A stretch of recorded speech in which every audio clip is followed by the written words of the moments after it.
Buenas tardes, soy Alberto Cabello y quiero darle la bienvenida una vez más al Último Sendero. Antes de empezar con el vídeo de hoy, tengo que contaros una cosa. Esta introducción no está grabada el mismo día de la entrevista y probablemente lo vais a notar. De hecho, la ropa es diferente, el escenario es diferente, estoy algo más moreno y han pasado algunos días desde que grabamos la conversación que vamos a ver hoy. La explicación es muy sencilla. Aquel día empezamos a hablar antes de grabar y cuando quisimos darnos cuenta el tiempo se nos echó encima. Así que como la introducción podía esperar, y entre media apareció la maravillosa capacidad que tiene el sector funerario para organizarte la agenda sin pedirte permiso. Así que aquí estamos. Tengo que reconocer también que llegué bastante nervioso. Llevaba guión, papeles y hasta un audio que me puse en un auricular para que discretamente pudiera salir del paso y no estar continuamente mirando la pantalla. Vamos, que ya he preparado prácticamente todo menos la capacidad de estar tranquilo. Pero llegó un momento en que buscando una frase entre los papeles y el audio, pensé, Alberto, déjate de rollos y vamos al lío. Así que el guión lo mandé a hacer puñetas. Me sentí tan cómodo con la invitada que aquello dejó de ser una entrevista y se convirtió sencillamente en una conversación. No ha salido sinceramente exactamente lo que yo había preparado, pero precisamente por eso creo que ha salido la conversación que tenía que ser. Eso sí, como buen novato, también pagué más de un error.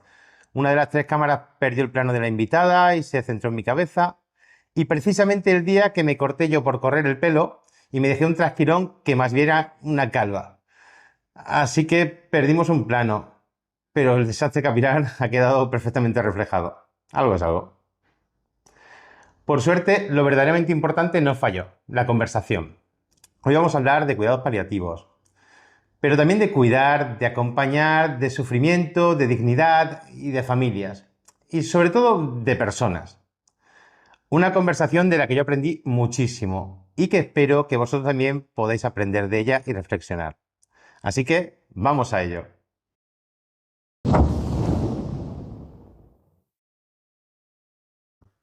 Bueno, ya estamos de vuelta.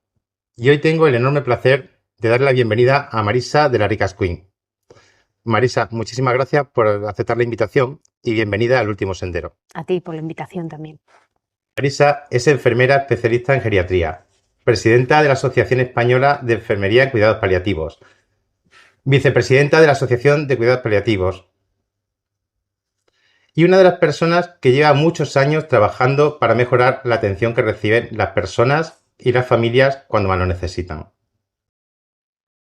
Y precisamente por eso tenía muchísimas ganas de sentarme a conversar contigo, Marisa. Gracias. Marisa, antes de empezar, quiero confesarte una cosa. Mi idea inicial era preparar esta entrevista con un guión muy básico. Unas poquitas de ideas y dejar que fuera una conversación que fluyese. Pero entonces empecé a leer un artículo tuyo, luego otro, y luego leí varias publicaciones en LinkedIn, artículos del Heraldo de Aragón y publicaciones que has compartido de profesionales. Y me ocurrió una cosa bastante curiosa. Cuanto más leía, más preguntas me han ido surgiendo. Eso es bueno también. Sí, pero llegó un momento que tenía tantas anotadas que no podía meterlas todas. Entonces, si hubiera quitado muchas, me quedaba corto. Y si las dejaba todas, nos hubiéramos pegado aquí por lo menos 3 horas. Entonces, ni es justo para ti, ni para la gente que va a ver un vídeo, que tampoco puede ser muy largo. De todas maneras, te digo, Marisa, que tengo la sensación de que esta conversación no termina hoy aquí. Es decir, he dejado tantas preguntas en el tintero que creo que si el día de mañana te apetece y el público le interesa, pues me gustaría que repitiésemos porque me queda una parte muy amplia de la parte de cuidados paliativos que hablaremos. Bueno, pues acepto ya la invitación de antemano, así que tranquilo. Esta entrevista, Marisa, viendo todos los artículos en LinkedIn y que vas compartiendo, encontré con una imagen, ¿vale? Que ahora te muestro, que ya cuando vi que ponía a Bart Simpson venga a repetir continuamente en la pizarra, cuidados paliativos no son exclusivos para el fin de la vida, fue cuando empecé a reescribir todo. Porque toda la entrevista se basaba en el final de la vida. Cuidados paliativos como una forma de ayudar a que la persona termine de recorrer este último sendero. Vale, pues eso me dio por pensar que si tú sentiste la necesidad de compartir esa imagen que puso otra persona, es porque el error sigue estando muy presente. Porque nos cuesta tanto comprender que los cuidados paliativos no solo significan que una persona se esté muriendo, aunque suene un poco fuerte. Bueno, porque los cuidados paliativos cuando nacieron, que tampoco es que sean de hace muchísimos años, realmente la la sociedad científica un poco que da soporte científico y que hace un poco ver a la sociedad y a los demás profesionales un poco que son, realmente en España pues es de 1998, es decir, que tampoco hace tantos años, ¿no? Y sí que es cierto que es quizá podemos hablar de las disciplinas o de las especialidades, que luego podemos hablar si es especialidad o no es especialidad, pues más jóvenes que tenemos. Realmente Cicely Saunders falleció hace poquito, que es la madre de los cuidados paliativos a nivel más modernos, ¿no? A nivel europeo. Y es cierto que sí que los cuidados paliativos antes, hace relativamente unos años, se dedicaban más a los pacientes oncológicos en la última etapa de su vida, que normalmente eran pues, los últimos meses o las últimas semanas del tiempo. Pero sí que es cierto que si abrimos un poco la ventana y vemos el escenario que tenemos ahora de los pacientes que atendemos o de las personas con enfermedades, mejor hablar de personas con enfermedades que de pacientes, vemos que ahora mismo tenemos a personas de edades avanzadas que están conviviendo con una enfermedad crónica quizá desde los 40, desde los 50 años. Entonces llegan a los 80 años o los 90 años con esa enfermedad crónica. Son enfermedades crónicas avanzadas y complejas, que la mayoría son insuficiencias de órgano. Es decir, un órgano como el riñón, como el hígado, como el pulmón, como el corazón, que lleva ya 90 años, pero quizá con una enfermedad desde los 50. Con lo cual son enfermedades que también hay que acoger en ese cuidado paliativo. Igual que los deterioros cognitivos, demencias de Alzheimer, las que no son de tipo Alzheimer, todas las enfermedades neurodegenerativas, esclerosis múltiples, ELAs. Quiero decir, hay un abanico de un montón de patologías que son subsidiarias de cuidados paliativos, pero que hasta hace unos años todavía no se trataban como tales, ¿no? Entonces, muchas veces tenemos todavía esa imagen de que los cuidados paliativos son para los últimos días de la vida, para las últimas semanas de la vida.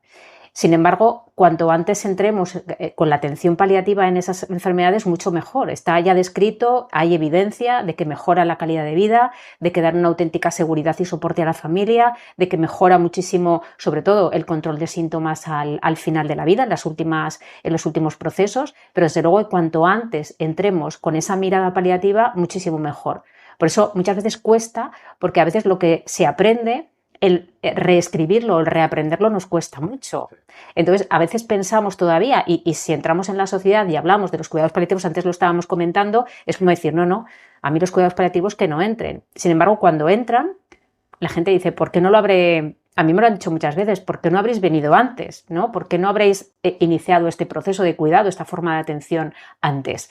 Quiero decir que muchas veces a veces cuesta el reaprender lo que hemos aprendido y tenemos que ir adaptándonos. Es decir, si las circunstancias o el perfil de las personas con enfermedades va cambiando, pues tenemos que reaprender y adaptar esa mirada paliativa o este tipo de intervención a las personas que lo necesitan, ¿no?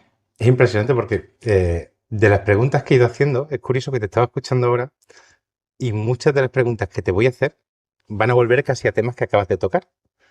De hecho, me ha pasado que antes te he dicho, tenía que haber puesto las cámaras desde un inicio y hubiera salido más fluida la conversación que de este modo, ¿vale? Porque ahora pues yo llevo un guión, voy siguiendo una serie de preguntas, no recuerdo todas las preguntas que hago, pero sí que tengo los conceptos en la cabeza y digo, estás contestando a muchas cosas con unas partes muy sencillas, vas dando pequeñas notas y esas pinceladas cubren muchos de esos puntos que iba a tocar. Porque cuando estabas hablando ahora de esas personas que tienen una enfermedad degenerativa o una enfermedad crónica, desde los 40 a los 50 años, una de las preguntas que creo que la voy a obviar era realmente qué sucedía antes, si es que no había paliativos, porque yo no lo tenía claro, ¿no? Ahora me habéis dicho que es una especialidad, si se considera así, muy joven, pero yo he estado indagando y como no veía nada anterior de cierta época, digo, bueno, ¿qué se hacía con una persona con una enfermedad crónica, con unos dolores agudos, yo qué sé, pues a nivel óseo, a nivel muscular, que dice, están padeciendo y están sufriendo, qué calidad de vida tenían y cómo se estaba trabajando eso? Es decir, ¿quién se encargaba de una persona que iba a estar hoy, mañana, pasado y siempre con ese problema y que le influía en su calidad de vida a la hora de salir a dar un paseo, a la hora de no poder moverse Vivir, de una cama, de tener una vida, ¿no? sí. Sí. Realmente es que, claro, ahora mismo la esperanza de vida ha crecido mucho. Ahora tenemos una esperanza de vida que, salvo en Estados Unidos, que las estadísticas son un poco más llamativas, pero en Europa tenemos una esperanza de vida muy alta, cosa que hace unos años tampoco las teníamos tan alta. La medicina avanza mucho y antes posiblemente los pacientes o las personas que llegan a determinada edad con esas insuficiencias de órgano antes no llegaban. Sí. Entonces, ahora sí que nos encontramos a gente centenaria con esas insuficiencias de órgano y que viven, pero que viven, claro, en unas circunstancias que hay que, pues eso, cuanto antes hacer un enfoque paliativo, que no es que luego seguro que sale también, la sedación o el acabar con la vida, sino simplemente el control de esos síntomas. De los síntomas, pero no solamente los físicos, síntomas emocionales, síntomas sociales, síntomas existenciales, que se van a dar porque la persona tenemos que tratarla en esas 4 dimensiones, en la parte física, en la parte emocional, en la parte social y en la parte existencial. No podemos obviar ninguna de ellas. O sea, son como una mesa de 4 patas que únicamente tratamos la parte física, el resto, la mesa se nos va a caer. No estamos tratando el resto de las dimensiones. Y cuando llegamos a un momento de vulnerabilidad, como es simplemente la edad avanzada, el tener una enfermedad crónica, avanzada, compleja, todo esto realmente casi cobra más importancia el resto de las dimensiones que la parte física. Porque la parte física, una enfermedad que se controla con determinados... Es decir, una insuficiencia de órganos. Sabemos que a no ser que te trasplanten el corazón, tu corazón va a ser tuyo y vas a tenerlo hasta los 90 o los 100 años o los años que viva. Pero ¿qué pasa con el resto de dimensiones? Porque claro, todas las enfermedades siguen una trayectoria. Es diferente la trayectoria de la enfermedad oncológica, la trayectoria de la enfermedad de insuficiencia de órgano, la de las enfermedades neurodegenerativas, todas tienen una trayectoria que están ya muy estudiadas. La trayectoria es como una montaña rusa, tiene subidas, bajadas. Entonces, sabemos y tenemos que identificar cuáles son los puntos críticos de esas enfermedades. Por ejemplo, las insuficiencias de órgano, las personas ya mayores que van transitando con esa enfermedad. Pues todo el mundo conocemos que pues, una insuficiencia cardíaca tiene que reingresar porque a veces se descompensa. Entonces, cuando se descompensa, lo que sucede es que se reajusta, pero la situación física nunca está en el momento anterior al ingreso. Quiere decir, posiblemente sea una persona que antes del ingreso salía a la calle con sus dificultades, podía valerse por sí mismo, quizá necesitaba un poquito de supervisión para vestirse, pero después del ingreso, aunque ha mejorado mucho en esa situación de la insuficiencia cardíaca, ya le cuesta más hacer las cosas, ya no puede salir a la calle, puede que necesite oxígeno. Por lo tanto, se confina más en casa, ya no sale tanto. Eso implica que necesita más ayuda en casa. Eso implica que a lo mejor la familia tiene que dejar de trabajar para poder atenderlo o tiene que pagar a una persona para que lo atienda. Ahí tenemos la dimensión física, la dimensión social, la dimensión emocional, porque la persona está viendo que cada vez es más dependiente y a nadie nos gusta ser dependientes. Si antes no llevábamos pañal, ahora llevamos pañal y no nos gusta. Si antes podíamos asearnos, ahora necesitamos que alguien nos asee. Nadie nos gusta. Y luego tenemos también la parte existencial de la sensación de pérdida de control sobre nosotros mismos. Entonces, todas esas capas, esas dimensiones, se tienen que ver en cada momento y tenemos que identificar cuál es el punto crítico. Los ingresos son puntos críticos para que la vulnerabilidad, para que la persona tenga mayor sufrimiento, para que esas dimensiones se reajusten. Y exactamente igual en las insuficiencias de órgano, que tiene ese dibujo, esa trayectoria de enfermedad. Las demencias tienen otra trayectoria, la enfermedad oncológica tiene otra trayectoria y si las conocemos podemos adelantarnos a esos momentos críticos. Pero todas esas enfermedades que estoy comentando, insuficiencias de órgano, demencias, enfermedades neurodegenerativas, enfermedades oncológicas, son subsidiarias de cuidados paliativos. Y no queremos decir que sean para en los últimos días de vida. Es que cuanto antes empecemos mejor, porque podemos identificar todos esos puntos. Podemos evitar el sufrimiento evitable, ¿no? Esos puntos que generan sufrimiento podemos abordarlos de una manera anticipada y por lo tanto que al final es una mejora de vida, ¿no? Entiendo. Por supuesto. Es curioso, digo, me vas a fastidiar toda la entrevista en sí y me está encantando. O sea, me está encantando porque me estoy planteando mientras te estoy escuchando si realmente debo seguir con la entrevista o con todos los conceptos que tenía en la cabeza debo seguir. Y creo que va a ser una mezcla. Es decir, sí, iré escuchando y mirando las preguntas que tenía, saltándome muchas, incluso adelantando algunas, porque ahora, por ejemplo, se me ha venido a la cabeza, me estabas hablando de esa pérdida de calidad, pues de movilidad, o de visión en los casos, de cada momento. Y se me quedó un concepto grabadísimo leyendo tus artículos y es el duelo. Pero no el duelo de perder a la persona que fallece. Yo soy del sector funerario, entonces para mí duelo va asociado concretamente a fallece un ser querido, ya sea una persona, una mascota, alguien que queremos, fallece. Y curiosamente de repente descubro que hay otro tipo de duelo, es decir, que yo estoy perdiendo, bien sea movilidad, visión, bien sea capacidad para salir a la calle, estoy perdiendo una parte de mi vida que era la vida que yo esperaba, incluso eso, la pérdida de lo que yo esperaba que fuese mi vida y tengo que asumirlo. Y de repente entra ese concepto del duelo por perder facetas que todos tenemos en nuestro día a día. Entonces, mi pregunta quizá es, ¿realmente como sociedad está? Porque para el duelo de perder a una persona sí que nos vamos preparando y cada vez parece que un poco más, pero ¿estamos preparados realmente para asumir que vamos a ir teniendo esas pérdidas? ¿Cómo afrontarlas? ¿O simplemente llegamos, nos pegamos el golpe de frente y aquí nos encontramos ese duelo? A ver, como sociedad nos decimos que somos sociedad madura, pero yo creo que no estamos nada preparados, y ahora lo comentaré, somos dolientes continuos, o sea, los seres humanos estamos en un duelo continuo, porque desde que nacemos hasta que fallecemos estamos haciendo una serie de pérdidas. Perdemos nuestra pareja, simplemente no porque fallezca, sino porque a lo mejor se rompe la relación, perdemos una casa, tenemos que perder un trabajo, estamos continuamente perdiendo y también perdemos capacidades. Yo tengo mi edad, pero no voy a hacer lo que hacía con 15 ni con 20 años, voy perdiendo capacidades. Lo que ocurre es que cuando tú te encuentras en un momento de salud, eso lo vas minimizando y te vas adaptando, porque a las pérdidas uno se adapta, aprende a vivir con la pérdida, que en definitiva es el duelo, aprender a vivir con la pérdida del que se ha ido, aprender a vivir con la pérdida de lo que ya no somos capaces de hacer.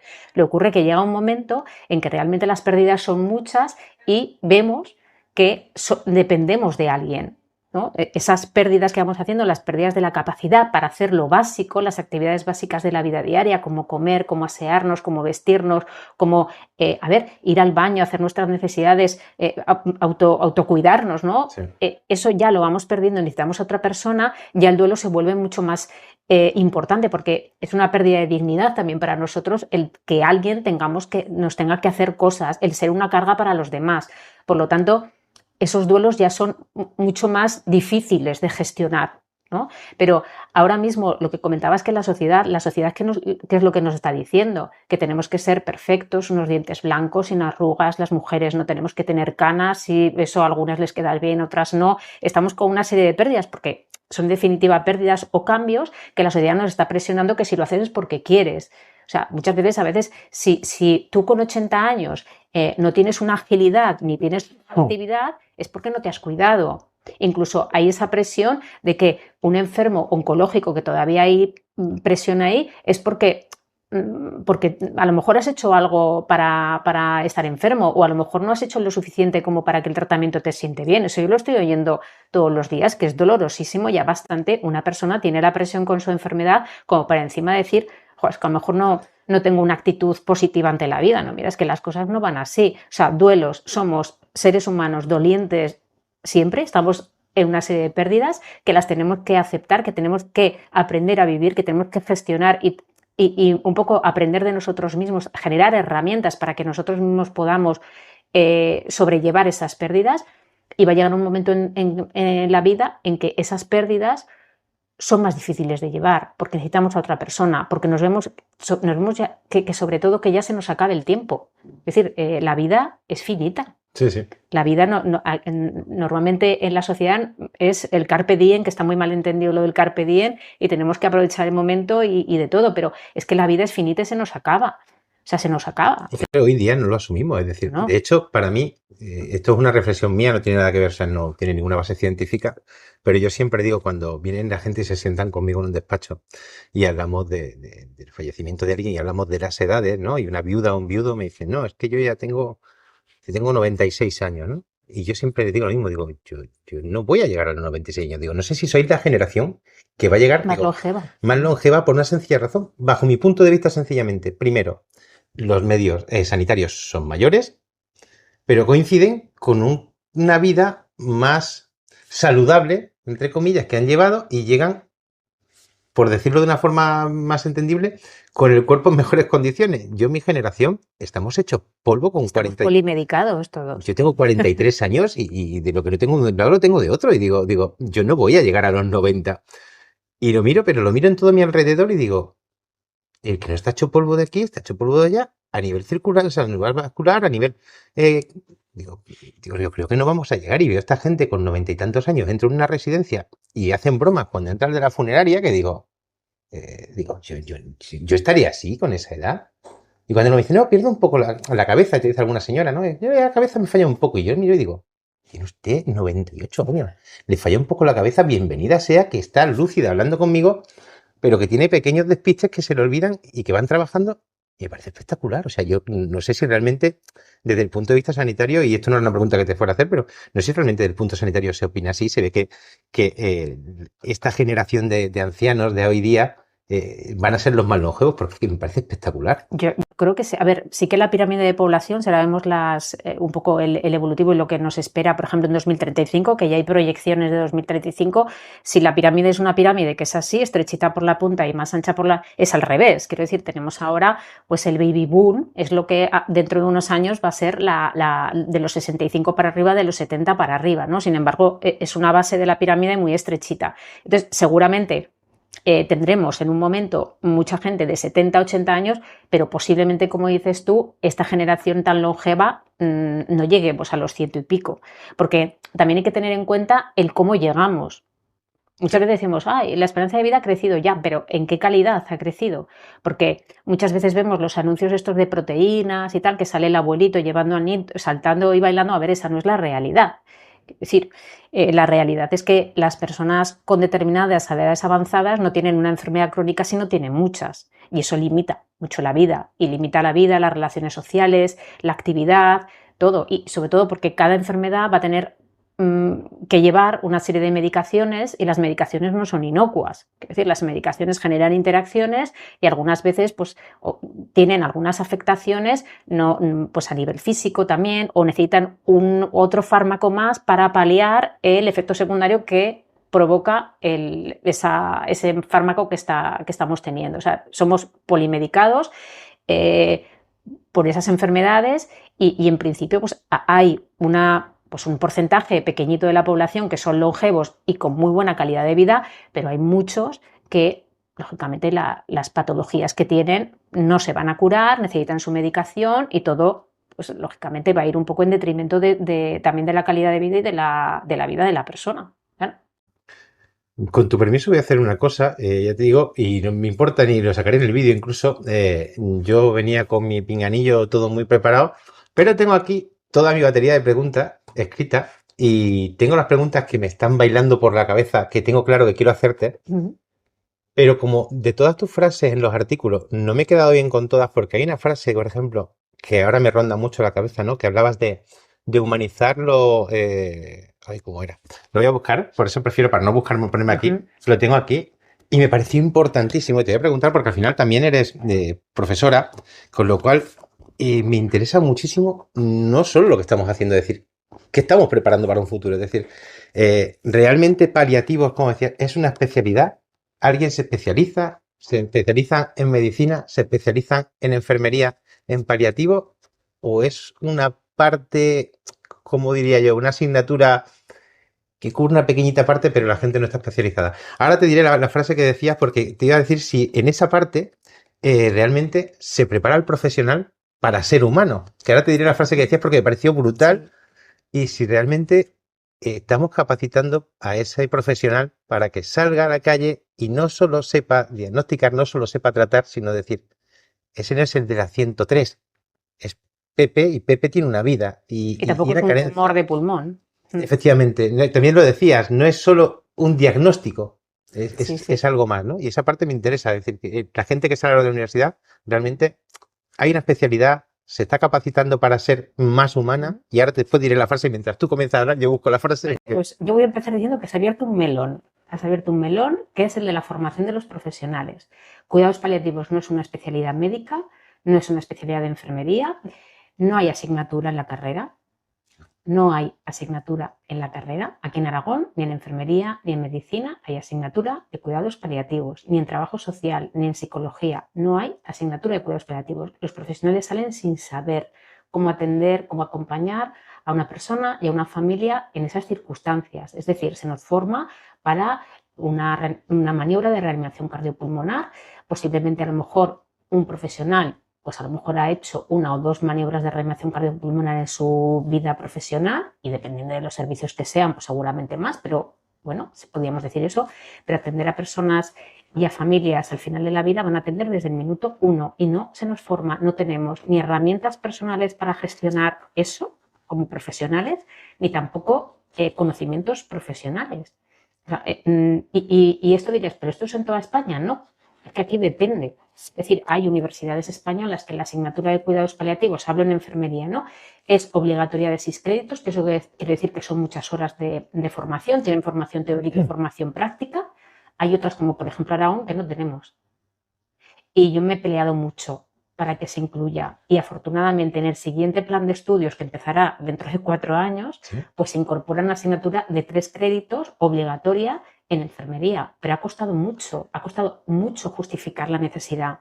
Pero me Mucho. parece que vamos un poco perdidos, y yo no entro, esto no es política ni en nada. En este país es curioso que uno va a una comunidad autónoma y se desarrollan las cosas de un modo y vas a otra.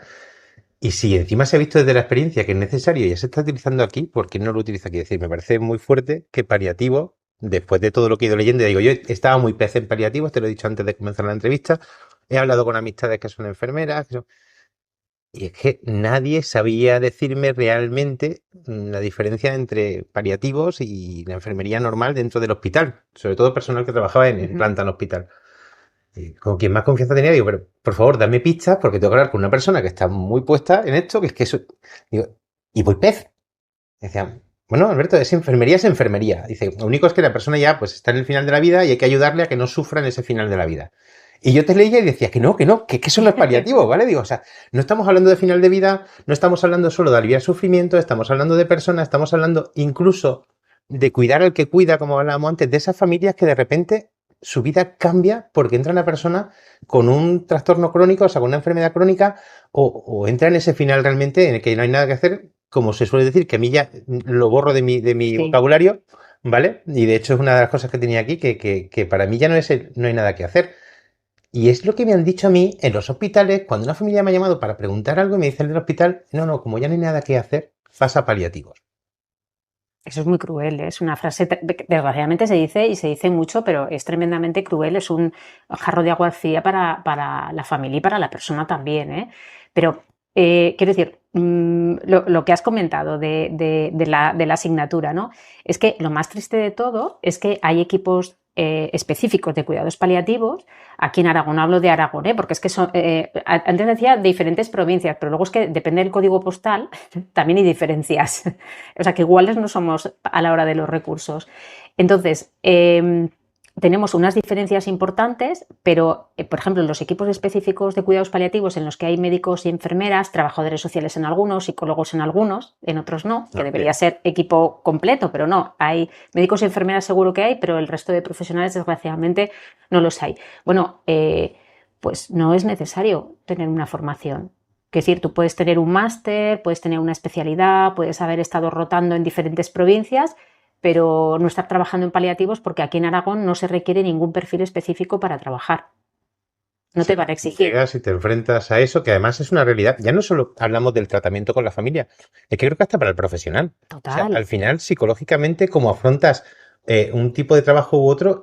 Si no tienes herramientas trabajadas, porque tienes que tener un trabajo personal hecho, que eso no te lo dan los libros, es formarte, etcétera, y luego un trabajo con todo lo que has absorbido de las prácticas de la rotación, el máster que has podido hacer de todo, luego te lo tienes que trabajar para ti, porque tienes que prepararte tú. O sea, tú, todos los pacientes que vas a ver a lo largo de tu jornada laboral durante siempre, si trabajas en paliativos, sabes que muchas veces los vas a perder más pronto, más tarde. Algunos se dan de alta, afortunadamente, quiero decir que mejoran los síntomas ya, pero muchos, un gran volumen, es el campo de trabajo en el que los vas a perder, con lo cual tú también te tienes que trabajar todo eso. Tú puedes tener días buenos, días malos, en los que tú tienes que gestionar que, bueno, es tu día malo, pero esa persona, esa familia te necesita ahora mismo y tu labor es el acompañamiento que tienes que hacer, el trabajo, etcétera. Bueno, pues muchas veces yo llevo alumnos de cuarto que, bueno, pues para cubrir vacaciones los han llamado de la bolsa de trabajo para empezar en paliativos, sin formación, porque ya digo que no tenemos formación. Entonces, a las 24 horas han dicho, yo aquí no puedo estar. Es que porque ya yo quiero pues reanimaciones y hacer cosas, y con estos pacientes es que a lo mejor no tienes que hacer nada más que escuchar y saber hablar y llevar una conversación difícil, porque es una conversación difícil de lo que esa persona necesite contarte, y lo tienes que gestionar y lo tienes que saber bien, y tienes que saber incluso tu cara qué cara tienes que poner, porque a veces, es decir, la cara, la comunicación no verbal nos delata, entonces tienes que saber un manejo total de cómo eres tú, de tu manejo, de si quieres enfatizar cómo lo tienes que hacer, las expresiones faciales, el acompañamiento también con las manos, porque eso va a dar confianza a la persona. Tienes que haberlo trabajado mucho. Es que yo lo No estoy se te tiene viendo, que notar. yo lo estoy viendo incluso, te voy a hablar de Zaragoza, conozco Ujú. Zaragoza desde el punto de vista de mi sector y me pareció muy curioso la diferencia entre nombrar un hospital, otro u otro. Cuando nombramos el hospital que es de paliativos, la gente que le deriven a ese hospital es como que le estén diciendo te vas al cementerio de elefantes que vas a morir, ¿vale? Y conozco un caso que es familiar de una amistad, se le derivó ahí, pero se le derivó ahí para buscar una solución a sus dolencias. Es un crónico, no se va a morir, pero te prometo que ella me hablaba y decía, parece que lo van a enterrar mañana. Ujú. Y digo, pero bueno, dice, y bueno, la cuestión es que me empezó a hablar y me comentó el trato que había sido al principio un poco frío, tal. Digo, es que claro, el que se encarga de decirle a una persona, te vamos a ingresar aquí por esto, por esto, por esto, creo que tienen que ser muy comprensivos, comunicar muy bien, tiene que ser imprescindible comunicar muy bien. Le estás diciendo a una persona y la diferencia entre una palabra y otra puede hacer que esa persona sienta que va a mejorar su vida o que de ahí lo mandamos a torrero, con perdón de la expresión. Sí, O sea, sí. me parece importantísimo que me digas que no se forma esas personas, sobre todo a nivel psicológico, que necesitan una preparación espectacular. O sea, Yo creo que tenemos una herramienta tremendamente poderosa que puede hacer mucho daño o mucho bien, que es la comunicación, y no la trabajamos para nada. Es decir, lo que has comentado ahora depende de cómo se informe, cómo se haga el proceso de comunicación e información de las malas noticias con la persona y con la familia, depende de lo que digamos, puede hacer o muchísimo bien o muchísimo daño. Es más, muchas veces, fíjate que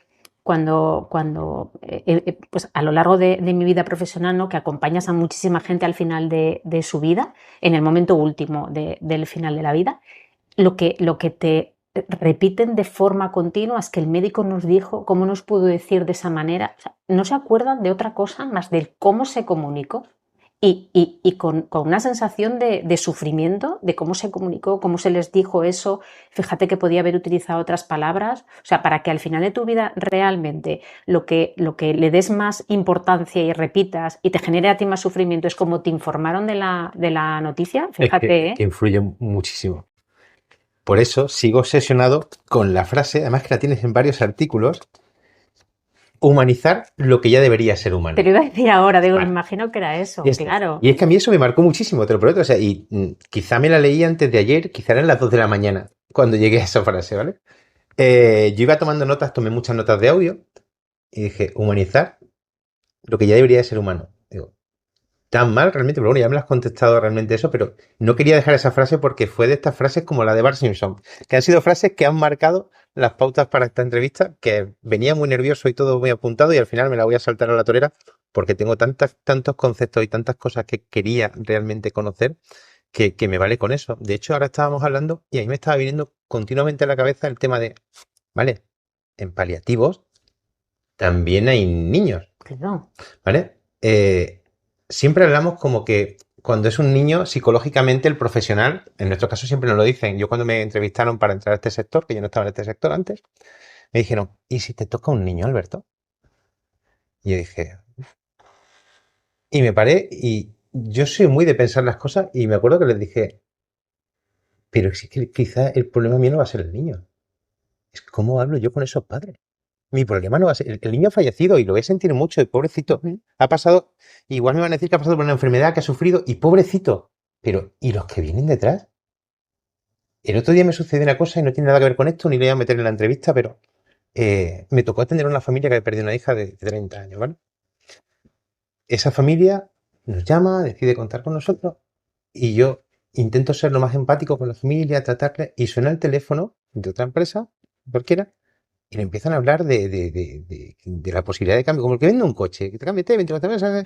Y yo dije, estamos preparados. Y yo me planteé en mi sector, estamos preparados como sector para entender que debemos ser humanos antes que empresas. Fíjate. Y si no lo estamos, mm, realmente merecemos estar atendiendo a esa familia, porque a mí se me caía la cara de vergüenza cuando esa madre me dio el móvil y me dijo, atiéndele tú, porque yo no puedo. Y yo dije, si yo fuera ese padre o esa madre, ¿qué puedo hablar de este sector, no? Pues en vuestro caso es que es peor, ¿no? Recuerdan lo del médico, recuerdan lo de... Y encima vais a tratar con una cantidad de casos ingentes. Si no sales preparado y te toca tratar con una familia de un crío de 10, de 12, de 15, me da igual. No es el niño en sí, es esa familia, es esa Claro. rotura que yo veo a diario, tenéis que afrontarla los primeros. Además es que fíjate que en el caso de los hijos es la muerte contra la naturaleza, ¿no? Porque en realidad todos estamos preparados para perder a nuestros mayores, a nuestros padres, quizá, bueno, pues a nuestros hermanos porque somos coetáneos, pero realmente, y fíjate que el idioma español, eso lo he comentado alguna vez, ¿no? El idioma español es muy rico, tiene palabras absolutamente para todo, pero no tiene una palabra que define un padre que pierde a un hijo. Tenemos el viudo, tenemos el huérfano, pero no tenemos el de cómo se llama un padre o una madre que pierde un hijo. No existe una palabra. Hay solamente un idioma que es el hebreo, que tiene una palabra que significa eso, pero en el resto de idiomas no hay una palabra que defina que un padre o una madre pierde un hijo. Porque es tan doloroso, es tan increíble, o sea, no podemos procesar porque no es natural que un hijo se vaya antes que unos padres, ¿no? Y hablando un poco también y reivindicando también los recursos, fíjate, aquí en Aragón tenemos un solo equipo de cuidados paliativos pediátricos para todo Aragón. Y hay niños que se mueren en Benasque, en Cantavieja, en la parte del Maestrazgo, en la parte de Huesca. Solamente está El paliativo solo está aquí. en Becervet, una unidad fantástica, maravillosa. No da para tanto. No da para tanto.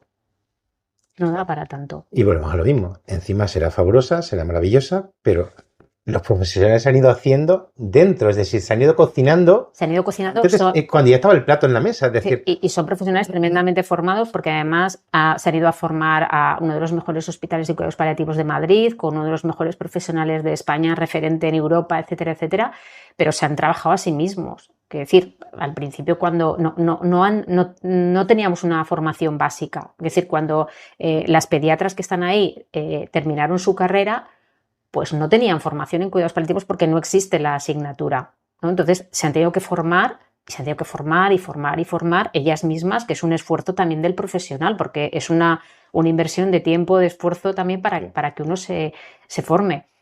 Afortunadamente a estas personas sí que están formadas, como es pequeñito, pues son ellas y ellas mismas, quiero decir, son esas profesionales que hay, que tampoco son, creo recordar que son 2 enfermeras y 3 médicos, creo recordar. Si no, todo Aragón. Para Aragón. ¿Y en el resto de zonas?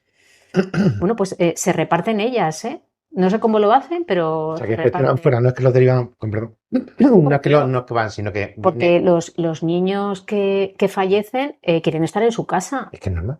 Es que además creo que ayuda, ¿no? No lo sé. Claro. Me da la impresión de que al final... que además podemos pensar, porque tenemos la idea que los cuidados paliativos pediátricos, la mayor parte de los niños que atienden son oncológicos y para nada, es el más pequeño porcentaje que tienen, afortunadamente. El gran porcentaje de niños que tienen son enfermedades metabólicas, enfermedades de sufrimiento al nacer, enfermedades raras, quiero decir, son otras enfermedades neurodegenerativas, son una serie de enfermedades que nada tienen que ver con la enfermedad oncológica, que también lo hay, sí, pero que no es la mayoría, que pensamos siempre que la mayoría son la unidad oncológica infantil. No es la mayoría, no es precisamente un niño oncológico el que atiende los cuidados paliativos pediátricos. Tienen, pero hay un gran porcentaje que están entre esas enfermedades. Y esas, pues lógicamente, pues son niños que están en su casa, quieren estar en su casa, sus padres quieren que los niños estén en casa, lo que pasa es que necesitan muchísimo soporte, por supuesto. Es como, por ejemplo, también en el adulto las enfermedades neurodegenerativas. Una persona con enfermedad esclerosis lateral amiotrófica, que podemos pensar, tiene que tener una traqueotomía, una sonda, una cama, lo de comunicarse a través de los ojos, etcétera, etcétera. ¿Dónde están? Están en las casas. Y claro, ¿qué casa puede, o sea, cómo adaptamos esa casa a esas necesidades? Porque es un pequeño hospital y necesitan cuidadores mañana, tarde y noche. Eso económicamente al mes... Eso no es factible. Realmente en una economía normal no es factible. Yo en algunas casas entro y digo, ¿cómo se han permitido esto? Y a veces me sorprende. En alguna casa que digo, es una habitación de un hospital. O sea, he visto habitaciones que digo... Pero a veces es una casa que es pequeña, que el padre, por ejemplo, puede tener pues 40 años y tener los hijos que tampoco están todavía viviendo con él porque son pequeños también. Sí. O sea, porque esas personas no están en un centro, no están en un hospital, están en su casa. O sea, no somos conscientes de la realidad que hay detrás de las puertas. Y es una realidad muy dura, porque económicamente son muchos miles de euros al cabo del mes. Y la ley de dependencia para esos no llegan, ¿eh? No. La ley de dependencia está hecha porque interesó, pero realmente no están hechas ni para las personas que van a sufrir por esa trayectoria de enfermedad que te comentaba, un deterioro rápido, porque cuando la han valorado posiblemente esté estupendo, pero por la trayectoria de enfermedad sabes que en muy poquitos meses va a empeorar, entonces no da tiempo a que vuelvan a reevaluarla. Las insuficiencias de órgano, por ejemplo, sí, porque sabes que van a ir bajando, pero por ejemplo hay personas con esclerosis lateral amiotrófica que pueden estar más o menos con una situación funcional aceptable, pero también pueden ir empeorando. Entonces, y sobre todo porque la cuantía económica de la dependencia no va a cubrir, vamos, ni la cuarta parte de lo que necesita una persona así. Están en sus casas, quiero decir, están en los domicilios. Y con esto de la familia, con lo que hablamos de paliativo, ¿se trabaja solo al paciente o a esa familia que está detrás, que les va a tocar cuidar, que les va a tocar invertir económicamente, en tiempo? Que hay personas que, como decías antes de que empezáramos a conversar, que llegan a dejar sus trabajos para poder dedicarse a esa persona. Hay un trabajo por parte de la seguridad social, llámalo de la sanidad pública, ¿con ellos o solo hacia el paciente? Ver, en la teoría, y si cogemos, por ejemplo, lo que es la definición, vamos a decirlo así, de cuidados paliativos, los cuidados paliativos podemos decir, por hacer una definición rápida de lo que no son, ¿vale? Por hacer, no dar una definición formal, sino un poco informal. Sí, para que así, al final, yo este vídeo lo que quiero es llegar y que la gente entendamos qué es esto, o sea, que no es ya no hay nada que hacer, y todo eso es parte del ya no hay nada que hacer. Hay mucho que hacer. Por eso. Entonces, si tuviéramos que dar una definición, por contextualizar un poco, de lo que son los cuidados paliativos, voy a decir lo que no son. A ver, no es una atención exclusivamente médica. ¿Eso qué quiere decir? Que tienen que intervenir muchos profesionales. Tiene que ser una intervención que aborde todas las dimensiones de la persona, la física, la emocional, la social, la existencial. Por lo tanto, tienen que entrar a jugar como mínimo médico, enfermera, trabajador social y psicólogo. Por supuesto, puede entrar un fisio, puede entrar un fisioterapeuta, puede entrar un nutricionista, por supuesto el voluntariado, que también hace mucha labor. Es decir, no es solamente médica, sino integral. Es decir, es una visión integral, interdisciplinar, de muchos profesionales que tienen que estar. Otra cosa es que en la comunidad autónoma existan equipos así. Es decir, la teoría nos dice que tiene que ser así. Lo que ocurre es que depende de la comunidad autónoma que tenemos, pues tenemos solamente equipos que van a atender al domicilio al paciente más frágil, pero el resto, desde que ese paciente podemos identificar que es paliativo, hay un espacio que no está atendido. Eso nos pasa, por ejemplo, aquí en Aragón. Eso para empezar. No solamente atienden a personas oncológicas, ya hemos comentado que atienden y deberían atender a todo el resto de personas con insuficiencias de órganos, etcétera, es decir, con enfermedades crónicas avanzadas complejas que no tienen tratamiento curativo, pero desde un inicio precoz, que no atienden solamente a personas adultas ni a mayores, también están, lógicamente, a los niños, que también los hemos comentado, y no es para el final de la vida. Es decir, no atienden, es un error derivar a paliativos a una persona que no trague o que tenga dolor descontrolado. Muchas veces, yo recuerdo que antes, yo he trabajado en varios sitios, muchas veces cuando te hacían las derivaciones, dice, oye, te lo derivamos porque ya no traga. Digo, es que si ya no traga, no hace falta que vayamos. Si ya no traga, esta persona está en agonía, es decir, ya no va a dar tiempo a trabajar con ellos. Porque el cuidado paliativo tiene que ser cuanto más precoz para trabajar precisamente todo lo que estás comentando, para saber qué miedos tiene la familia, quién es el cuidador principal, qué soporte tiene ese cuidador principal, si esa persona quiere fallecer en su casa y si el cuidador principal o la familia está con las fuerzas necesarias como para atenderlo. Porque claro, una cosa es lo que quiera, pero y si por ejemplo la familia no puede porque ha sufrido otro duelo de otra pérdida o tiene un recuerdo o no se siente capaz. En la medida de que no se siente capaz podemos ayudarlo, podemos acompañarlo y a veces son los mejores cuidadores, pero otras veces tenemos que ser conscientes que el que estés tú allí no quiere decir que tengas la obligación. Es decir, hay gente que no quiere, no puede o no sabe cuidar. Y no podemos forzar tampoco esa situación. Y ahí te voy a aprovechar y te voy a hacer un corte y te voy a enlazar con otra pregunta que yo tenía ahí. Hay muchas personas que al final, en esas situaciones, los familiares se tienen que enfrentar a muchísimas decisiones que no son plato de buen gusto. Y me doy cuenta, por personas que conozco, por mi sector, que muchas personas al final se sienten culpables. A mí muchas veces se me sientan delante y me dicen, es que, joder, hace 3 años metí a mi padre en la residencia. Y te lo dicen con culpa, ¿vale? Yo no podía, es decir, yo tenía que mantener mi casa, mantener no sé qué, y yo no podía hacerme cargo y me era imposible. Y se sienten con culpa de que esos 3 años, que a veces incluso yo no soy psicólogo, no estoy especializado en ello, pero a veces hablo con ellos y les digo, a ver, tu padre, porque parece que han fallecido por su culpa, que estos 3 años se ha muerto porque estaba en una residencia, ¿vale? Ha fallecido porque estos 3 años yo no he estado a cuidarle. Y se sienten culpables y a mí me sabe muy mal porque creo que sienten esa presión y no todo el mundo es lo que me estás comentando. No todo el mundo puede hacerse cargo por circunstancias económicas, por circunstancias de tiempo o sencillamente porque no se encuentran con la fuerza psicológica de tirar para adelante y decir, vamos con ello y deciden recurrir pues, a un centro o realmente a esas familias que en tu caso, tú como profesional, ¿qué les dirías? Porque realmente ese sentimiento de culpa creo que debe ser pesadísimo. O sea, lo veo que es un duelo doble. A ver, una cosa es encontrarnos en la situación que comentas, que ya no lo hemos conocido de antes, sino lo encontramos, y lo principal es validar la emoción de que, bueno, es normal que te sientas así, o sea, no te culpes más por esta situación. Posiblemente cuando tomaste la decisión de ingresar a tu familia en una residencia era porque tú, en ese momento, tú emocionalmente, físicamente, todo lo mente que podamos coger, no estabas en esa situación, porque uno no quiere, lo importante, a su ser querido no le quiere hacer más daño del que ya tiene,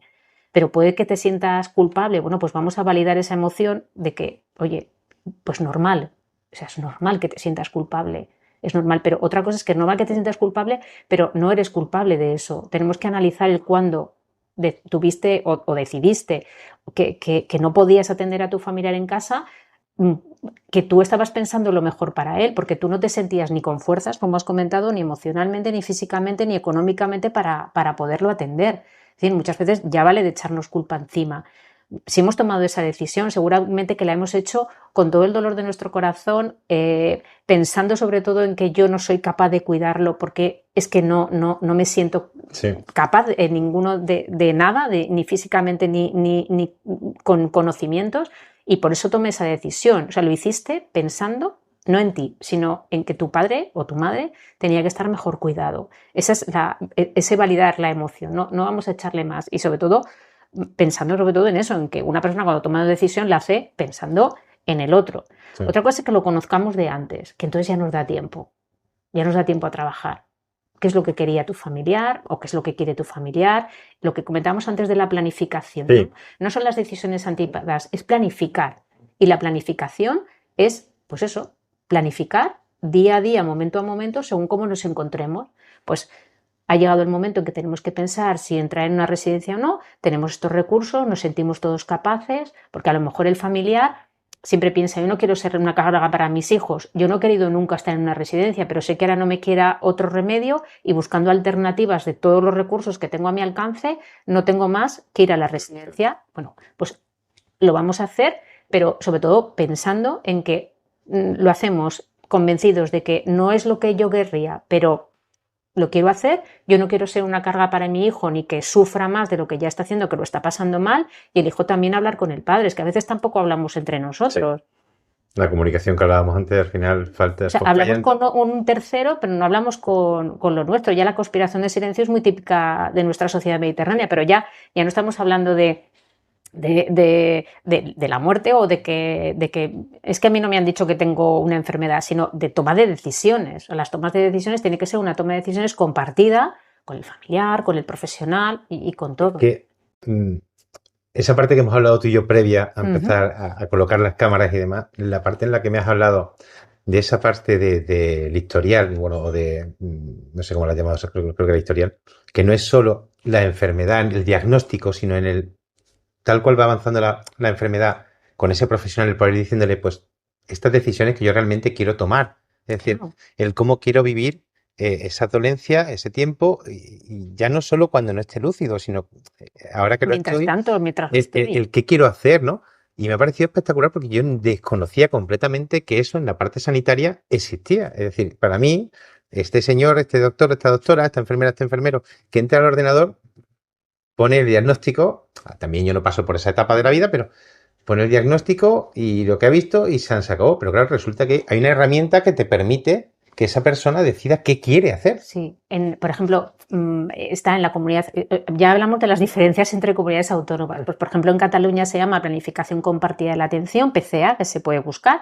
En Andalucía es Planificación de Decisiones Anticipadas, que como decimos hay que diferenciarlo de las voluntades anticipadas, del testamento vital, que las voluntades anticipadas, la declaración anticipada de decisiones, etcétera, es un documento, un registro que se registra en el que tú pones lo que quieres hacer. Pero que hablábamos hoy. Es claro. decir, cuando yo voy a tomar, y eso me pareció muy impactante cuando lo decía, yo tomo la decisión hoy, es como si yo decido que le quiero dejar la herencia a fulanito hoy, pero es que mi vida cambia mañana, pasado, el otro. Entonces, esto que me hablabas es algo vivo, es activo. Sí, y totalmente flexible. A ver, las voluntades anticipadas también, quiero decir, tú registras las voluntades, pues a lo mejor cuando tienes 30 años y luego dices, uy, ahora los quiero cambiar, porque imagínate que con 30 años eres estupendo y estás fenomenal y tú pones determinadas cosas que luego con 40 te han diagnosticado una esclerosis múltiple y dices, ostras, voy a cambiar esto, ¿no? Porque hay cosas que quiero cambiar. Es un documento vivo entre comillas, no es tan flexible como el caso que me estás contando. Claro, el caso es,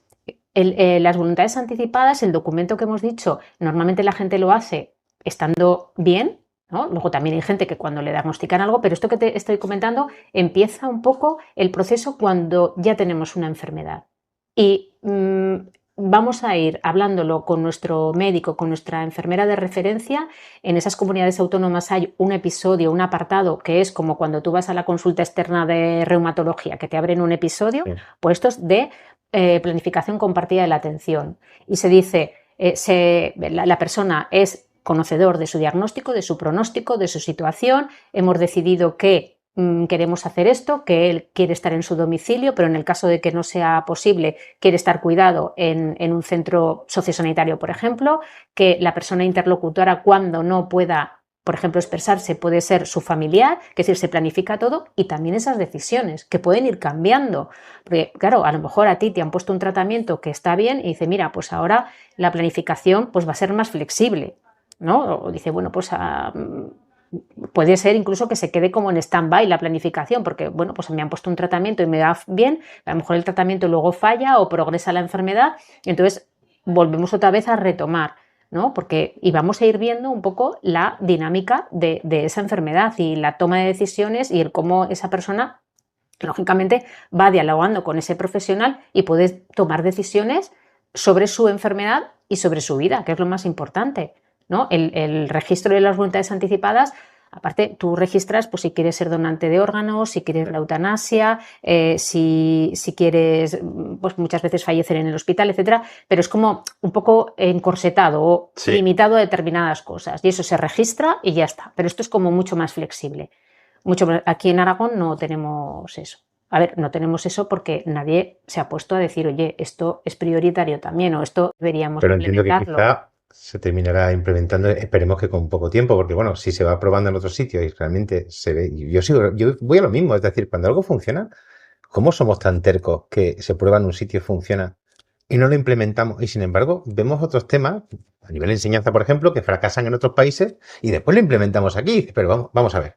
Claro, muchas veces decimos, a ver, que la rueda no hay que inventarla, que está allí inventada, lo único que tenemos que adaptarla a nuestro medio, a nuestro entorno y tener profesionales que realmente sepan manejar eso, porque el proceso claro, lo normal es que esa persona tenga confianza, que sería lo importante, médico de referencia, pues en atención primaria, ¿no? Que dices, bueno, sabes que es tu médico, tu equipo de atención primaria de referencia que puede asumir esa planificación contigo, porque se supone que es el que te va a ir viendo, pues si ingresas y luego vuelves a domicilio y te vemos nosotros. Quiere decir que puede ser perfectamente la persona que tome esas decisiones. Ahora incluso hay iniciativas, a ver, no dentro del sistema público, pero iniciativas, vamos a decirles como privadas, que son personas que ayudan a esa toma de decisiones. Hombre, lo ideal es que estuviera en nuestra historia clínica, ¿no? Y que todo el mundo pudiera entrar ahí y decir, es que esta persona ha decidido esto, ¿no? Que sería lo ideal. Te estoy escuchando y a mí me gusta mucho cuando alguien vive algo con cierta intensidad, ¿no? Cuando realmente miras a los ojos a una persona y ves que lo vive, ¿no? En mi caso, a mi familia, no entiende parte de mi familia en mi sector que yo me haya, como te he dicho antes, enamorado de él, ¿vale? No entiende en el sentido de que yo llego a mi casa y siento que he hecho algo por alguien y para mí eso no está pagado con dinero, o sea, eso es espectacular. Yo antes llevaba empresas y tal, y yo nunca me he sentido así.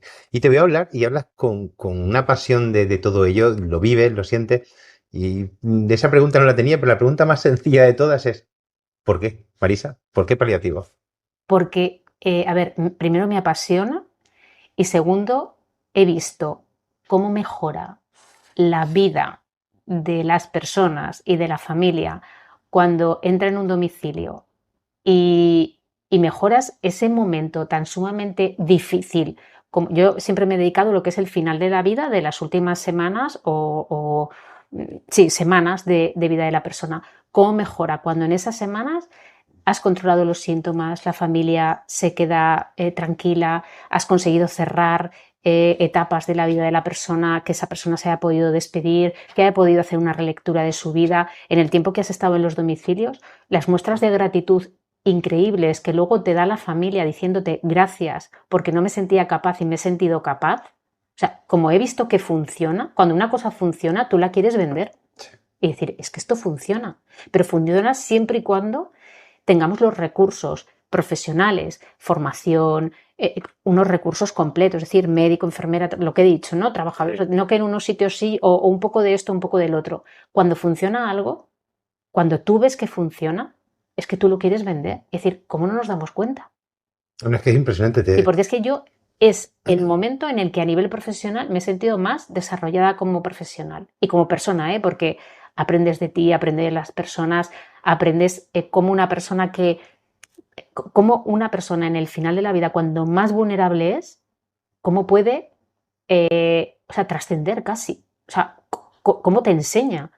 O sea, ¿cómo te enseña esa persona que la has visto con dolor tal y cuando has controlado ese dolor, cuando le has dado serenidad, te empieza a contar y aprendes a decir, ostras, qué manera más maravillosa de irse, de irse. O sea, es que nos morimos una vez, es que no hay margen de error, es que no hay ensayo, No, no, es lo que me hablabas antes de que al es final que no no hay. ensayamos. Es que o te vas mal, pero el que se queda peor. Pero cuando eres capaz y sobre todo el privilegio de acompañar a las personas y lo que te enseña, casi es egoísta, ¿no? Es decir, el privilegio y el egoísmo de aprender de esas situaciones que podemos decir qué horror, como que yo también me han dicho, ¿no? ¿Cómo te puede gustar esto? Es que me apasiona. Y es que nos pasa a todos los profesionales que trabajamos en cuidados paliativos. Te apasiona de tal manera que luego cuando a lo mejor ya no puedes trabajar en esto por circunstancias, generas, eso sí que es un duelo complejo, porque dices, Quiero que cuando un trabajo lleva una carga emocional tan fuerte como el tuyo, o como el mío, que igual lo ves desde otro punto, pero para mí es, yo cuando una familia me da un abrazo, yo a veces digo, llámame egoísta, pero no sé si lo hago por la ayuda hacia ellos o por lo bien que me hace sentir el haberles ayudado, ¿no? A veces no sabes dónde está el límite, si realmente es todo el quiero ayudar o también lo bien que me hace sentir el que ha ayudado a una persona, ¿no? Y es un sentimiento un poco egoísta, es decir, me llena de energía el saber que te he podido ayudar en un momento así, ¿no? Entonces creo que vuestro trabajo es muy intenso a ese nivel, porque el poder ayudar a alguien a estar mejor, es que yo venía a hablar de una entrevista en la que hablábamos de paliativos y estamos hablando de vida. sí, Realmente sí, estamos claro. hablando en todo momento de vida, de mejora de vida, de calidad de vida, de hacer cosas que no podías hacer con una ayuda, O de poder hacerla. ensanchar la vida, es la frase de Rafa Mota, un compañero maravilloso médico, ¿no? Que él habla de no alargar la vida, ensancharla, o sea, ensancharla. O sea, estamos todo el día viendo, ay, queremos tener una vida buena, calidad de vida, también en el final, ¿eh? Sí, O sea, sí. yo no quiero que mi vida se estreche, que se acorte, bueno, pues sí, ¿no? Que a veces dices, vivir con sufrimiento, pero ensánchamela, ensánchamela, que yo pueda Pues disfrutar, que me pueda ir. Yo he tenido personas en muy final de la vida que se han ido con un infusor con su medicación y se han ido a la playa. ¿Y qué? Pues, se van con su medicación porque querían estar allí, pues ya está. Y disfrutas y es lo que tú quieres en ese momento. Porque es que además muchas veces vamos cambiando, tenemos muchas expectativas en la vida y a lo mejor luego disfrutamos estando en casa con el ventilador puesto ahora con eso, viendo una serie de Netflix. ¿Para qué quiero ir yo a ningún otro sitio? Si soy feliz así. Si la felicidad son pequeñas cositas que tenemos a lo largo del Sí, pero día. son pequeños frasquitos, momentitos pequeñitos que puedes guardar en frascos muy Y, y- pequeños, pero que toda esa suma, ese momento, ese y lo más instante, importante es reconocerlo y una mente consciente de que eso para mí, ahora mismo, valorarlo. para mí es eso, lo que la felicidad, ¿no? Otro tema que tenía por aquí puesto es que cuando estuve leyendo, es que digo, empecé a abrir tu LinkedIn, habría visto que habría abierto el LinkedIn una y otra vez, una y otra vez, una y otra vez, te he visto 20.000 veces, pero es que no me daba para leer el artículo buscando por internet, preguntándole a Google sobre ti, ¿no? Que me hablaba de que habías, bueno, eras la coautora del libro, de un libro de enfermería en paliativos, Ujú. que no he tocado el tema ni lo he abordado aquí porque me parece interesante, están muy bien los títulos, pero me gusta más lo que transmites y lo que hablas que los posibles títulos que puedas tener o que podamos decir. No, es que, por ejemplo, he visto que visitaste a Sus Majestades los Reyes Sí, y digo, "Bah, sí, eso podemos poner como una medalla, pero es que para mí no es una medalla. A mí me sale la pregunta y es, cuando hacemos un tipo de, o sea, de visita institucional, mm, realmente se está logrando que desde la parte de arriba de la jerarquía a nivel nacional se comprenda que es necesario y que hace falta un cambio. sí.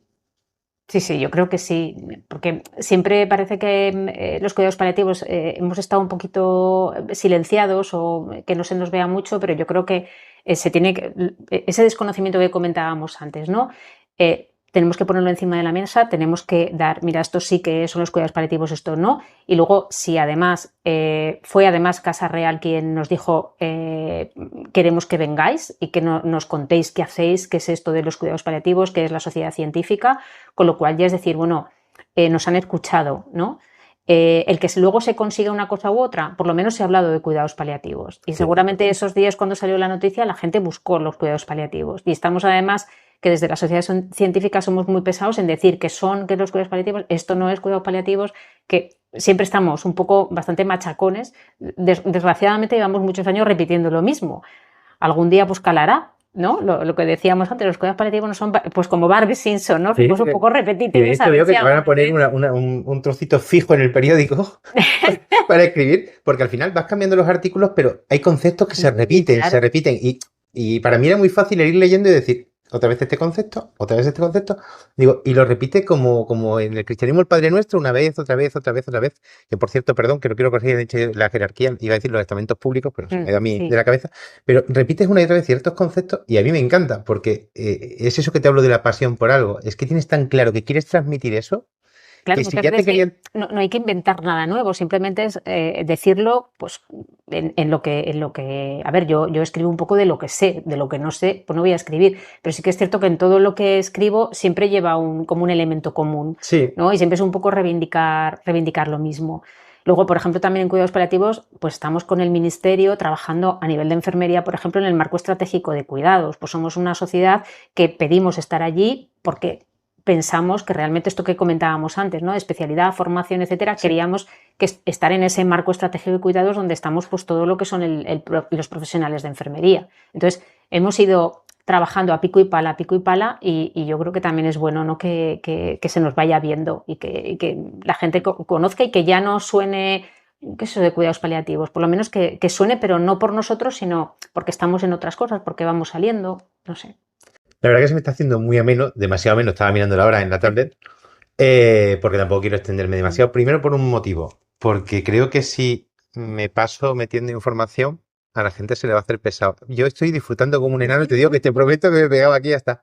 Entonces te voy a hacer tres preguntas así, como muy resumidas. Una sería, si pudieses irte eso a sanidad mañana, sentarte allí y decir, te dejamos hacer una exigencia. Pide una sola. ¿Qué pedirías a sanidad? Crear igual que hay atención primaria, atención especializada, atención intermedia. Nos falta el eslabón. Fue el último artículo que escribí en el Heraldo, el eslabón Sí. perdido de la atención sanitaria. Creo que es como lo que te he dicho antes de las cuatro patas de una mesa, que si solamente trabajamos una, el resto se nos cae.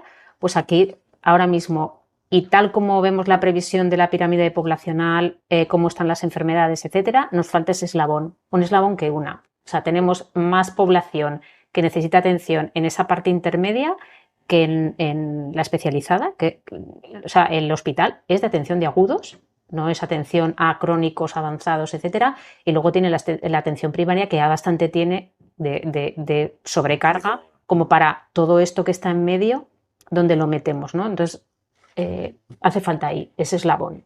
Yo pediría eso, digo, ya más complicación para la sanidad. Luego, ya te dije, fui muy claro desde el inicio cuando contacté contigo, ¿vale? De hecho, yo soy una persona que valoro mucho cada gesto, mucho, muchísimo. Y hablaba con mi familia y les comentaba, digo, no entiendo a esta mujer como de repente me dice que sí, ¿no? Es decir, yo le comento quién soy, que he creado un canal, como el que ha creado algo que empieza con mucha ilusión, pero que no tiene nada, que no tengo repercusión mediática, que no tengo seguidores, que simplemente estoy empezando y de repente empiezo a ver tu trayectoria y digo, "Buah, y esta mujer me ha dicho que sí, ¿vale? Imagínate que en vez de ser este canal, que el último sendero, que ahora mismo somos 4 y el de la guitarra, imagínate que tuviera una repercusión y te viese toda la población a nivel nacional. Si tuvieras que decir algo concreto a todas las familias del tema de paliativos, que realmente quieras que se quedasen de toda la entrevista con ellos, ¿qué les dirías? Ostras, buena pregunta, ¿eh? Repercusión. Sí, o sea, si tú pudieras transmitirles un mensaje a toda la población española realmente sobre este tema, porque al final todos vamos a pasar, es decir, Sí, sí. esa parte del camino, de ese sendero, esa la vamos a pasar todos. Tendremos mayores enfermedades, menores, más problemas, menos, pero es que vamos a pasar todos y al final un día vamos a ser, si no crónicos, ¿por qué no? Sí. Pero vamos a pasar por una serie de enfermedades porque nuestro cuerpo, nuestra vida es finita, como hablábamos tú y yo, ¿no? Entonces, vamos a pasar por ahí. Pues mira, yo diría una cosa que a lo mejor, a ver, no, a lo mejor puede parecer hasta no, gracioso, pero no. Y yo creo que se va a entender muy bien. A ver, si cuando se nos rompe una pierna nos tienen que operar de una cadera o de una rodilla, queremos que nos atienda, sea el mejor traumatólogo, el mejor formado, el mejor, ¿no? Porque queremos que, Sí. o a nuestro familiar que nos atienda, vamos, el mejor traumatólogo del mundo. Cuando nos acercamos a ese momento de vulnerabilidad, a ese momento de final de vida o a una enfermedad que desgraciadamente no tiene cura, pero nos va a acompañar quizá unos años o unos meses con toda la dificultad, busquemos al mejor paliativista. Busquemos al mejor equipo paliativista. Porque no solamente es un profesional, sino el mejor equipo es el que integra a ese médico, enfermera, trabajador social, psicólogo, y que se exija que esos tengan formación. Igual que exigimos que el traumatólogo sea el mejor, por lo mismo. Me parece genial la respuesta, porque quizá con eso se conseguiría, de todo lo que estás estado hablando, se conseguiría el tener la herramienta completa y el trabajo completo, porque ese equipo ya transmitiría todo eso, es decir, que sería la perfección de las perfecciones. Aparte que entenderíamos que el sistema público autonómico ha apostado por eso. Porque cuando un sistema público tiene un presupuesto y tiene que apostar y poner los montaditos de dinero sobre qué queremos, ¿no? Sí. Podemos querer sobre resonancias, escáner y todo, sobre un robot de esto de cibercirugía o también en la atención paliativa. Me parece impresionante. Última pregunta, que no es una pregunta. Voy a terminar ahí porque es que te prometo que es que seguiría aquí. Yo creo que otro día ya me has dicho que sí y lo peor que has podido hacer, porque cuando ya esto tenga un poco más de movimiento y después de que pasen otros profesionales, quiero volver a hablar contigo porque primero estaré más suelto yo, que es importante, y segundo, espero que pueda tener más repercusión porque me parece que lo que estás diciendo tiene una importancia no para mí, no para los profesionales, no para el que lo está pasando, para todos. Es decir, para todos. Para mí, para mañana, para él, para hoy, es decir, y para el profesional, y para esa persona que se está formando hoy en enfermería o medicina y que diga, ostras, yo quiero ser parte de eso. Creo que es súper importante, ¿no? Yo entré en esto de rebote y de repente dije, hey, que yo quiero estar aquí y quiero formar parte de esto. Y me formé después, es decir, yo empecé la casa al revés. Yo primero entré y luego me puse a formar. Bueno, pues lo normal de los pioneros, ¿no? Los pioneros no tienen a lo mejor un referente, son los que empiezan a hacer el camino. Entonces pues sí. Solo he tenido la entrevista anterior y decidí que quería hacer una pregunta siempre igual. Finalizamos la entrevista, te he hecho unas cuantas preguntas, al final este guión y el que tenía aquí para nada, lo podemos tirar a la basura. Pero creo que es importante dejar un espacio porque yo soy humano y como humano puedo haber buscado y rebuscado y leído todas las preguntas que te han hecho y dije, no quiero ser una entrevista más, no quiero una pregunta que ya le han hecho y ha repetido Marisa 50 millones de veces. El Heraldo de Aragón ha repetido esto, el otro ha repetido esto. Y buscaba nexos, es más, he tirado de ella y he dicho, ayúdame a buscar coincidencias en las preguntas o en las respuestas que está planteando. Porque llegaba un punto en que no daba. 3 de la mañana un día, 3:30 de la mañana otro día. Y digo, sí, demasiada información para alguien que desconoce el mundillo. Y dije, te tengo que preguntar y tengo que preguntar a la gente. ¿Me he podido dejar una pregunta en el tintero?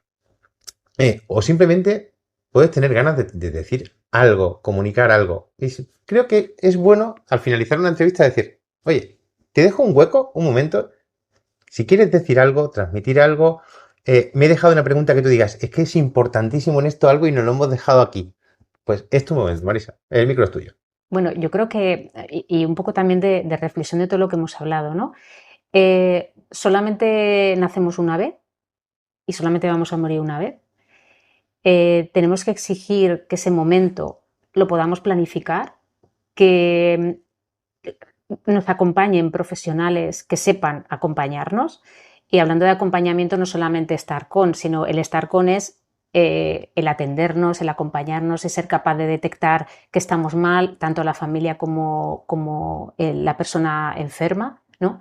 Entonces, que como sociedad nos informemos y nos formemos y exijamos eso, porque yo creo que muchas veces a los poderes públicos, a la gestión del sistema sanitario autonómico, se le tiene que exigir y se le tienen que ir, vale, con datos y con lo que sea, pero muchas veces la población, cuando ve que una cosa funciona, igual que yo me apasioné de los cuidados paliativos porque vi que el trabajar bien funcionaba y lo que mejoraba la calidad de vida de las personas, tenemos como sociedad que estar formados e informados y ser capaces de exigir a los poderes públicos, en este caso nuestra autonomía, que estos cuidados paliativos sean una realidad, lleguen a todo el mundo, que desgraciadamente a todo el mundo no llega, con las mismas, quiero decir, con el mismo equipo, con los mismos recursos, con el personal, como te he dicho, con la formación. Yo creo que la formación es clave y es fundamental, y que realmente es que los vamos a necesitar todo el mundo, como profesionales, como pacientes, como protagonistas, como familiares, y que yo creo que es la mejor atención que podemos tener en el final de la vida. Y que si somos capaces como sociedad de reivindicarlo, de pedirlo, pues posiblemente sea una realidad que ahora, desgraciadamente, en nuestra comunidad autónoma fallamos un poquito. Estamos como a la última de España, Bueno, a ver si poquito a poco avanzando. Te digo sinceramente que para mí ha sido espectacular. Gracias. Me quedo con muchos conceptos. Te agradezco enormemente, pero enormemente. Además, te lo dije desde el minuto 1, creo que he repetido bastantes veces por escrito el gracias porque creía que podías aportar mucho, ya no solo a la gente que lo vea, sino incluso a mí. Yo soy una persona muy curiosa y siempre necesito saber cuando algo no lo desconozco, ¿no? Y me ha servido para aprender mucho, para cambiar mi idea de paliativo, para recordar que eso de ya no hay nada que hacer, eso es absurdo, eso es un concepto que hemos metido ahí equivocado y erróneo y que nos toca desaprender ese concepto y aprender la realidad. Hablamos de vida, de vivir, de mejorar la vida, de ensanchar, como dice ese compañero tuyo, la vida. Así que de verdad, muchísimas gracias, Marisa, Gracias pero a ti. muchísimas gracias. Y yo encantada de venir. Estas iniciativas hay que potenciarlas y, a ver, yo no soy nadie, soy un pequeño eslabón que lo que pueda ayudar, pues fantástico. Cada pequeño eslabón es el que forma el reloj y es el que hace que funcione. O sea que creo que es muy importante. Yo a veces me digo que me siento parte, entre comillas, de la cadena sanitaria, que somos el final de la cadena sanitaria, en cierto sentido, y que cada piececita de ese eslabón hace que una familia viva de un modo o de otra todo, desde el inicio hasta el dolor. Así que de verdad, muchísimas gracias. Te tomo la palabra, con lo cual más adelante te volveré a invitar. Y nada, a vosotros me despido, agradeceros a quien hayáis visualizado este vídeo hoy. Recordaros que si os ha parecido interesante todo lo que ha dicho Marisa y os puede aportar algo o creéis que le puede aportar a alguien, pues que compartáis el vídeo, que entendamos que cuidar mejor, parte de ello viene del formarnos y del entender qué es cada cosa. Suscribíos si podéis, que nos ayudáis bastante. Y nada, nos vemos en el próximo episodio. Muchas gracias y hasta pronto.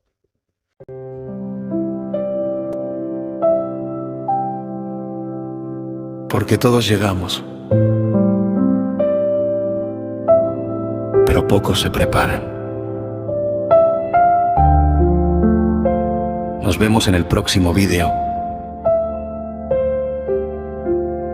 Esto es El Último Sendero.